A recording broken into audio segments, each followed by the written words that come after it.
Haleluya. Salam kemenangan iman. Shalom. Selamat malam, selamat datang. Apa kabarnya? Tuhan Yesus baik. Kita berikan tepuk tangan bagi Tuhan Yesus. Nah, Bapak Ibu Saudara-saudari, tidak dapat tiada, masa sukar pasti datang. Karena banyak yang berkata tahun depan adalah tahunnya sukar. Tetapi saya mau berkata pada saudara, tahun depan adalah tahun rahmat Tuhan. Amin. Amin. Nah, Bapak Ibu Saudara-saudari, bagaimanapun hidup ini Tuhan kita pasti bekerja.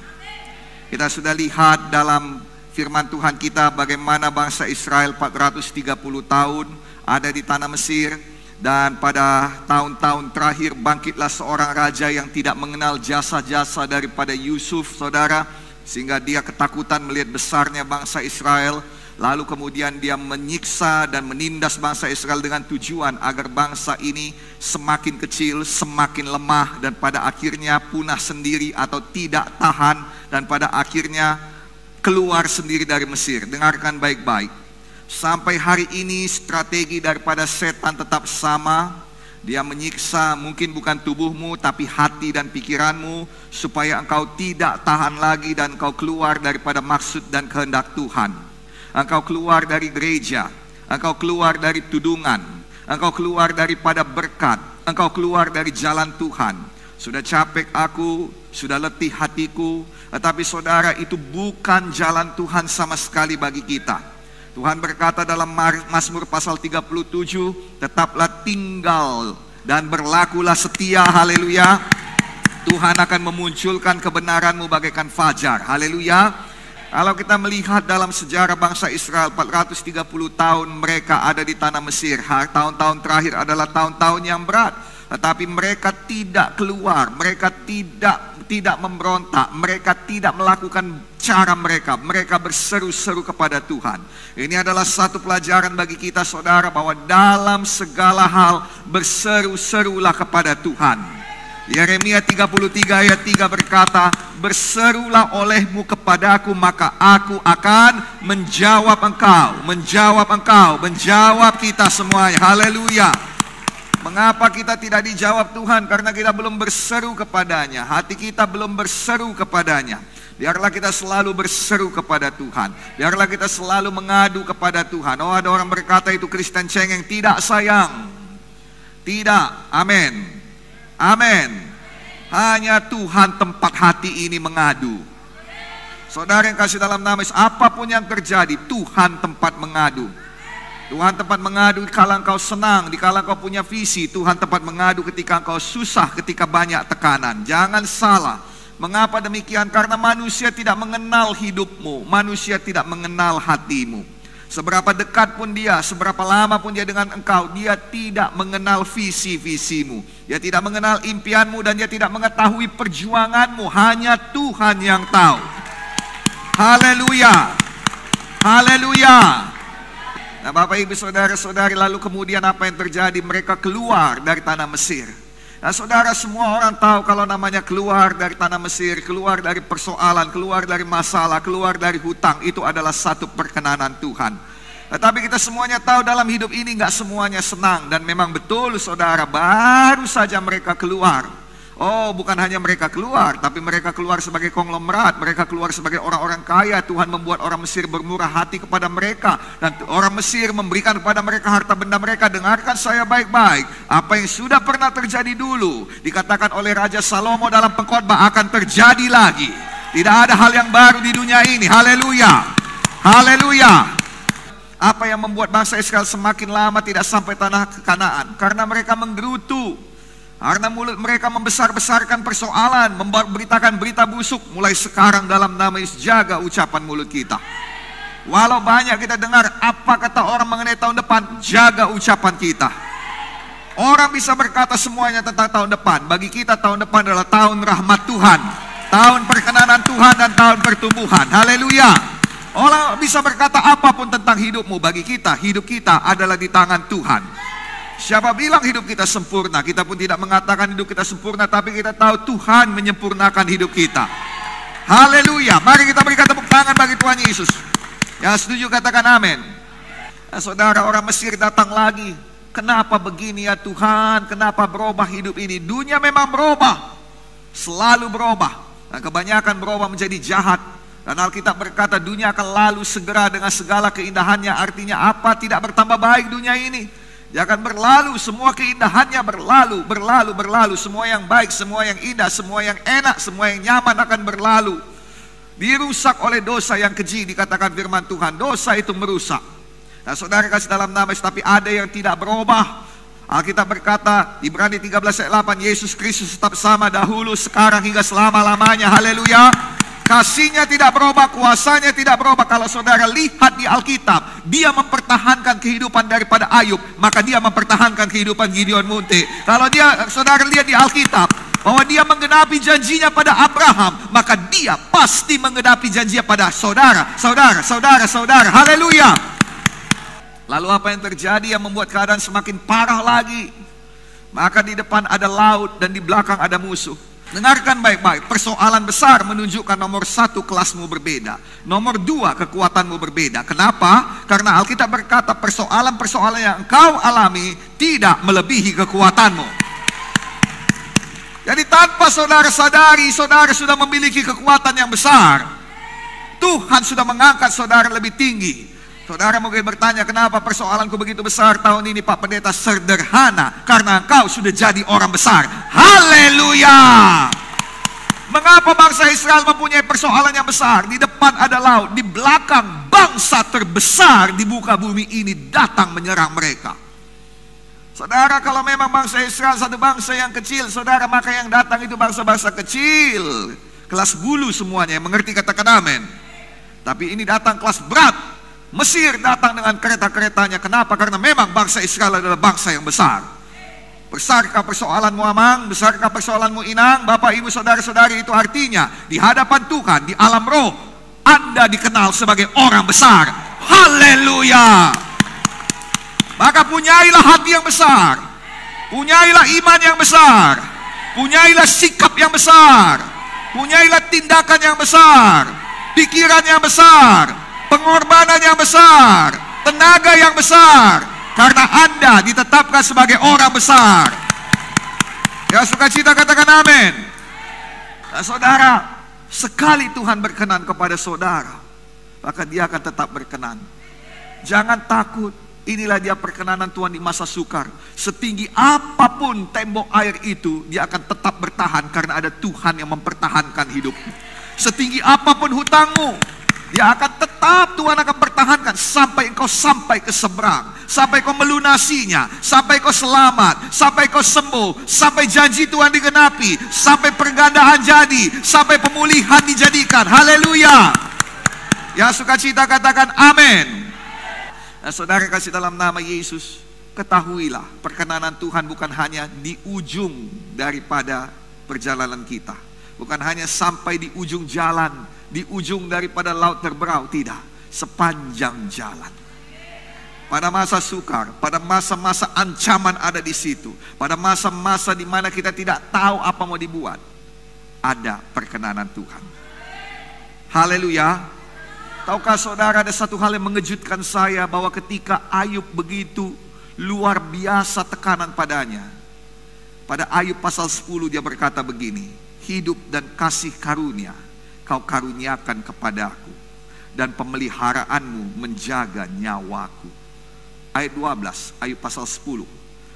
Dan dia berkata, hidup dan perkenananmu, dikatakan dalam Alkitab bahasa Inggris, you have granted me life and favor.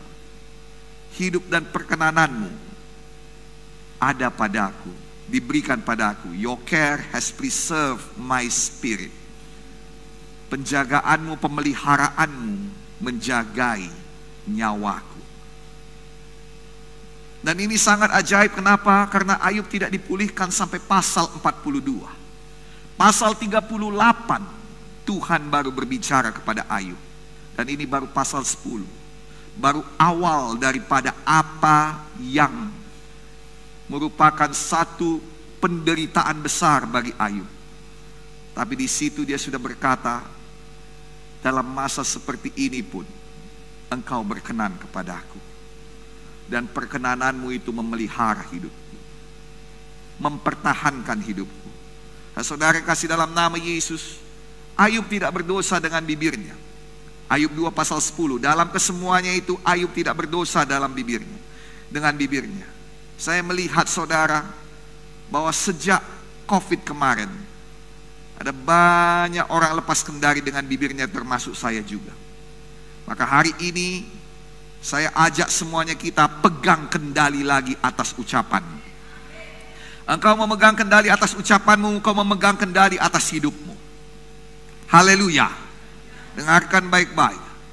Ucapanmu yang mendatangkan hal-hal itu kepadamu. Kalau dalam waktu saya menjadi motivator dulu, itu namanya the law of attraction.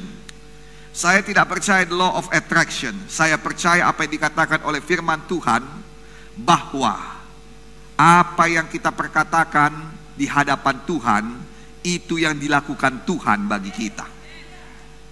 Haleluya. Haleluya. Dan Alkitab juga berkata saudara dalam Lukas 6 ayat 45.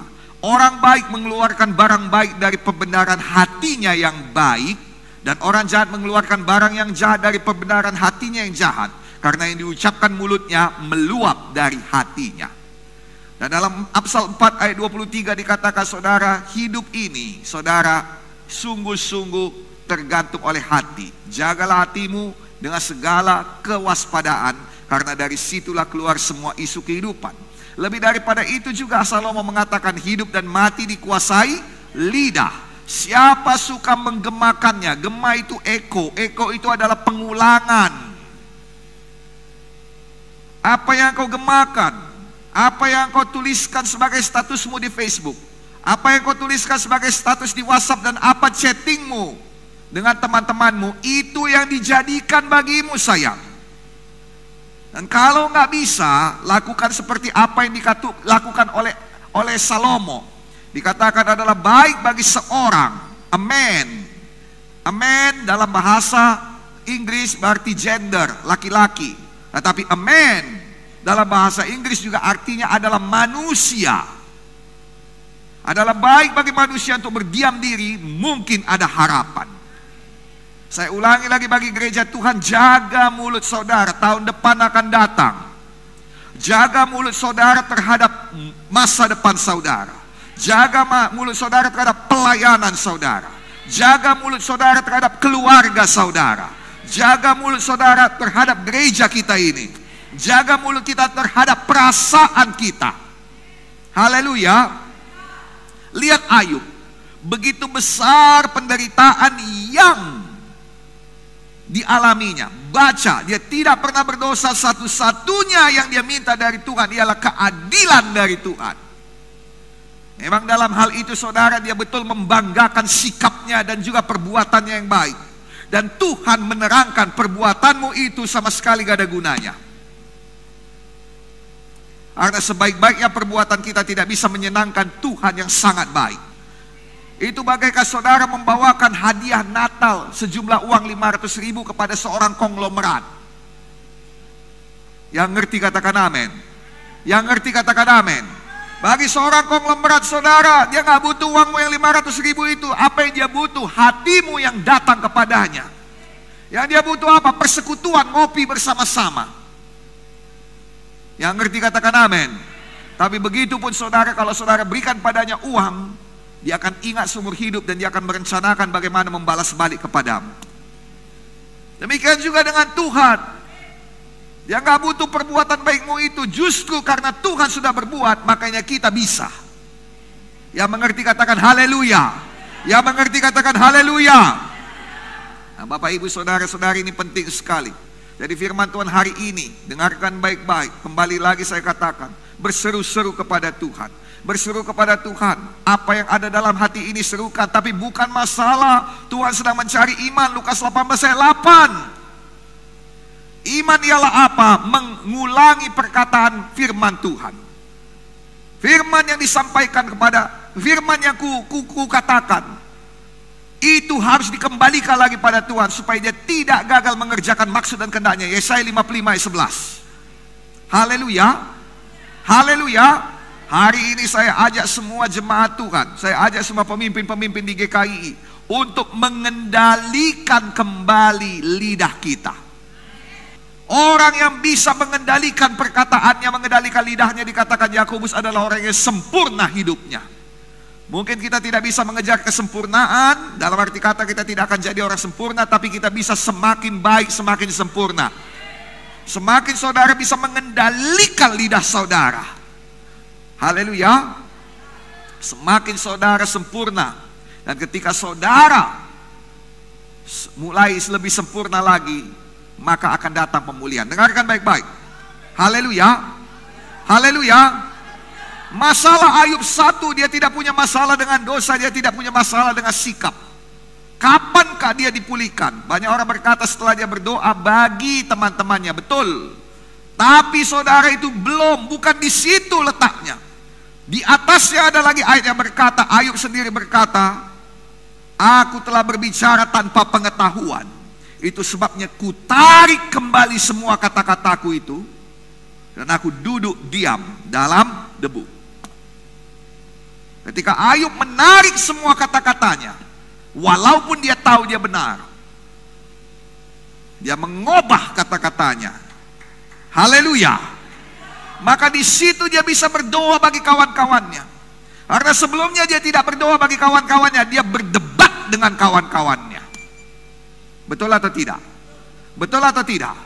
Kunci daripada pemulihan adalah di mana? Di mulut juga. Haleluya. Tahukah saudara, banyak ahli Alkitab yang berkata bahwa masa daripada penderitaan Ayub adalah 9 bulan. Dan saya sangat terkejut saudara, mengapa? Karena 9 bulan juga adalah masa bagi seorang wanita untuk mengandung. Tahukah saudara, terkadang penderitaan itu bukan selama-lamanya, tapi akan ada waktunya dia melahirkan sukacita besar. Ada waktunya dia melahirkan masa depan. Haleluya. Anak-anak berbicara tentang masa depan. Mengapa orang Batak sibuk kali mesti punya anak laki-laki? Karena itu berbicara mengenai masa depan daripada kaumnya, masa depan daripada marganya. Yang mengerti katakan amin. Saudara kasih dalam nama Yesus, 9 bulan Ayub menderita, tetapi Tuhan bebaskan dia. Ada pemulihan 2 kali ganda. Semua satu persatu dibalikkan oleh Tuhan. Ada orang berkata kepada saya, Pak Pendeta, tapi anaknya tetap sama Pak Pendeta, ada 7 saja. Betul, 7 anaknya di dunia, tapi 7 lagi ada di sorga. Jadi tetap 2 kali ganda, 14. Haleluya. Haleluya. Karena yang sudah pergi meninggalkan dia, Daud berkata, bukan dia yang datang mendatangi aku, tapi aku yang mendatangi dia nanti di sorga. Berarti anak Ayub ada di sorga, tidak hilang. 14, tetap Tuhan kita kalau dia katakan berganda, tetap berganda. Haleluya. Boleh kita berikan tepuk tangan bagi Tuhan Yesus. 9 bulan waktu mengandung. Masa kesukaran adalah masa di mana engkau mengandung janji Tuhan. Tetap memuji Tuhan seperti Ayub. 9 bulan dalam kandungan, Ayub tetap memuji Tuhan. Dan Ayub berkata tadi saudara, bahwa hidup dan kasih karunia kau karuniakan padaku, pemeliharaanmu menjaga nyawaku. Ya sukacita katakan amin. Yang satu lagi saudara ialah apa? Nomor 1 tadi, jaga ucapanmu, kendalikan lidahmu, kendalikan hidupmu. Jangan karena kesukaran maka kau lepas kontrol, maka semuanya lepas dan kau biarkan situasi dan keadaan mengendalikan hidupmu. Tidak, dalam nama Yesus. Yang kedua apa? Lakukan bagian kita walau pada masa sukar. Satu ketika dikatakan dalam Kejadian pasal 26 ayat 1, timbullah kelaparan dalam negeri itu. Bukan kelaparan yang pertama, berarti sudah sering. Selalu datang masalah, sering, gak ada masalah. Maka pergilah Ishak ke Gerar kepada Abimelek, raja orang Filistin. Lalu sampai di sana apa yang dibuatnya? Dia bisa saja meminta perlindungan kepada raja, lalu dia kemudian bisa makan bersama dengan raja sampai semua keadaan baik. Lalu dia kembali lagi dan kemudian setelah itu dia melanjutkan hidupnya. Tapi tidak demikian. Dikatakan ayat 12, maka menaburlah Ishak di tanah itu, dan dalam tahun itu juga ia mendapatkan hasil 100 kali lipat sebab ia diberkati Tuhan. Maka akibatnya apa? Dan Ishak menjadi kaya, bahkan kian lama kian kaya, sehingga ia menjadi sangat kaya. Jadilah itu, jadilah itu, jadilah itu, jadilah itu, jadilah itu dalam nama Yesus. Haleluya. Haleluya. Banyak orang suka ayat 13. Dan Ishak menjadi, dan dia tidak dikatakan di sini, sebenarnya tidak dikatakan nama, saya yang mengubahnya. Mengapa tidak dikatakan nama? Karena dia, Tuhan mau dia itu bisa digantikan dengan nama saya dan saudara juga. Dan dia dan orang itu menjadi kaya, bahkan kian lama kian kaya, sehingga ia menjadi sangat kaya. Siapakah orang itu? Saya. Sekali lagi, dan orang itu menjadi kaya, bahkan kian lama kian kaya, sehingga ia menjadi sangat kaya. Siapakah orang itu? Saya. Sekali lagi, siapakah orang itu? Saya. Sekali lagi, siapakah orang itu? Saya. Kita berikan tepuk tangan bagi Tuhan Yesus. Amin. Tapi ada ayat sebelumnya. Ayat sebelumnya dikatakan, maka menaburlah Ishak di tanah itu. Tanah yang mana? Tanah yang kering. Tanah yang mana? Tanah yang kelaparan. Tanah yang mana? Tanah yang sedang bermasalah.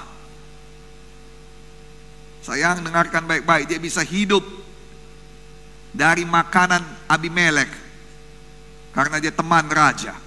Bisa dia hidup, bisa dia tenang, tapi dia tetap menabur. Dengarkan baik-baik. Kita harus tahu bahwa sesungguhnya dalam masa sukar kita tetap harus melakukan bagian kita. Haleluya. Harus tetap menabur, harus tetap beriman, harus tetap berbuat baik, harus tetap berharap, harus tetap melayani, harus tetap tersenyum. Amin. Tetap menginjil bawa jiwa, tetap bersaksi, tetap berdoa, tetap memuji menyembah Tuhan. Saya lancar mengatakannya, saudara lebih lancar lagi mengatakan amin. Tapi semua kita tahu ketika masalah datang, kita tahu perjuangannya. Jangan kau kalah. Tapi sekarang jadilah seperti Ayub. Kenapa? Karena ketika masalah datang pun kita tahu perkenanan Tuhan masih ada pada kita. Tuhan tidak meninggalkan kita. Kasih karunia yang mempertahankan kita. Haleluya. Itu bagian kita. Ada banyak orang yang berkata, nantilah, tunggulah, nantilah aku memberi. Jangan. Betul. Justru pada masa sukar pemberianmu harganya berlipat kali ganda. Amin, saudaraku. Ya. Nah, dengarkan baik-baik. Kala senang, bayar persepuluhan, berikan persembahan. Kala susah, tetap memberi seperti Ishak, tetap menabur. Justru pada saat itu, kenapa? Banyak orang bertanya, Pak, apa beda 30, 60 sampai 100 kali ganda? Ada orang berkata beda tanahnya. Bukan. Mau saya beritahu ialah apa? Justru pada saat yang sukar itu, di situ Tuhan bekerja. Di situ Tuhan bekerja menjadikan tanah yang tidak subur itu menjadi subur. Dengar baik-baik. Banyak orang berkata tanah yang berbicara mengenai tanah itu adalah hati. Kapankah hatimu paling terbuka untuk firman? Ketika kau susah. Betul atau tidak? Kapankah kau menangis kepada Tuhan? Kapankah kita berdoa dengan sangat sungguh-sungguh, dengan sangat tulus kepada Tuhan ketika susah? Kalau kita mau berbicara mengenai tanah yang subur yang menghasilkan 100 kali ganda ketika susah, pada saat kesukaran. Betul atau tidak? Makanya saya katakan, selamat datang tahun 2023. Orang berkata tahun sukar, puji Tuhan, tahun yang baik untuk menabur. Haleluya. Nomor 1 tadi, perkataan kita. Nomor 2, lakukan tetap bagian. Berdoa dengan bersemangat, mainkan. Amin. Banyak masalah, makin kencangkan doa saudara. Tidak ada yang memisahkan kita dengan kasih Kristus, kata Paulus. Tidak penderitaan, tidak siksaan. Ini yang dikatakan Paulus karena dia tahu dunia ini kejam. Tidak ada yang dapat memisahkan kita dengan perkenanan Kristus. Apakah saudara diberkati di akhir tahun ini? Mari kita bangkit berdiri sama-sama.